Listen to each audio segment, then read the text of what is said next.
Campbell arrived at the same conclusion. He has been at the cutting edge of nutritional research for more than 40 years, and in the 80s and 90s, he directed the China-Cornell-Oxford project, better known as the China Study. This is the most comprehensive nutrition study in the history of biomedical research to date. It confirmed Campbell's theory.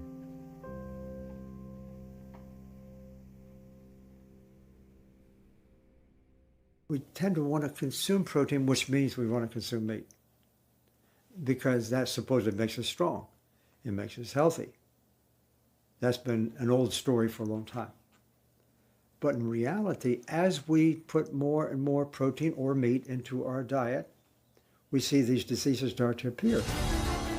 The China Study, as well as numerous other studies, demonstrate one thing above all. The higher the consumption of animal products, the greater the frequency of heart disease, cancer, diabetes, and countless other chronic diseases. Even small amounts of animal products can have a negative effect on our health.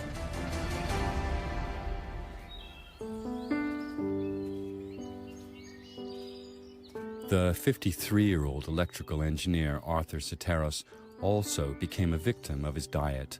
Excessive amounts of meat, fish, and dairy products. The consequences caught up with him. My first health issues started about 20-some years ago. About 20 years ago when I was about 30, 32 years of age. I was diagnosed with type 2 diabetes. About 10 years later, propagated into heart disease. My first encounter with heart disease was at age 42. What I exhibited was just heartburn. Turned out to be a blockage. I went to the emergency room and found out it was a blockage, and then it required an intervention and stent. That was my first encounter. A stent is an implant designed to hold a vessel open. Arthur Soteros needed to have 5 such stents implanted.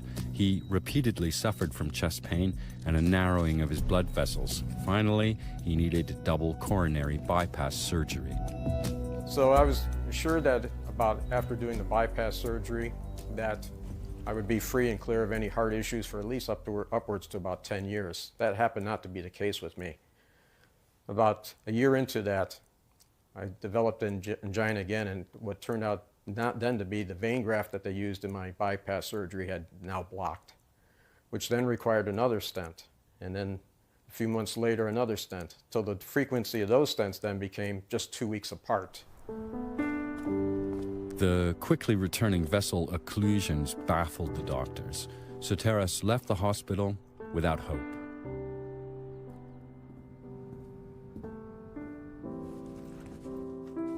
I wept and I cried like a baby because I wasn't ready to die. And I cried out to God for some options. I think God saved my life. I think it was God's mercy and grace that actually gave me options and set my path straight and pointed me in the direction of plant-based.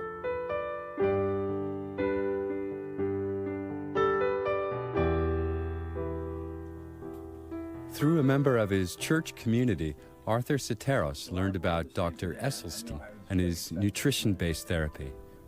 He consulted the doctor, and with his help, he restructured his entire diet.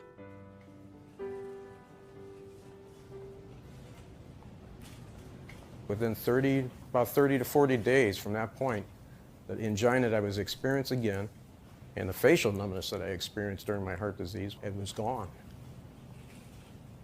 And it was then by following this diet of going plant-based, within about 5 months from that point on, when I was doing a follow-up with my cardiologist and family physician who has been monitoring my diabetes, said that my diabetes was gone.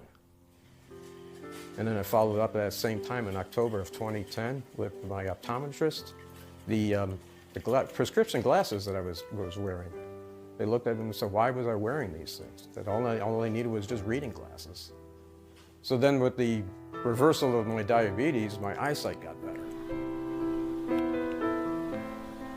Arthur Soteros' heart condition has disappeared. His blood test results are normal, and he's been able to markedly reduce his medication. He also lost 20 kilograms of excess body weight. I feel better now at age 53 than I did at age 30.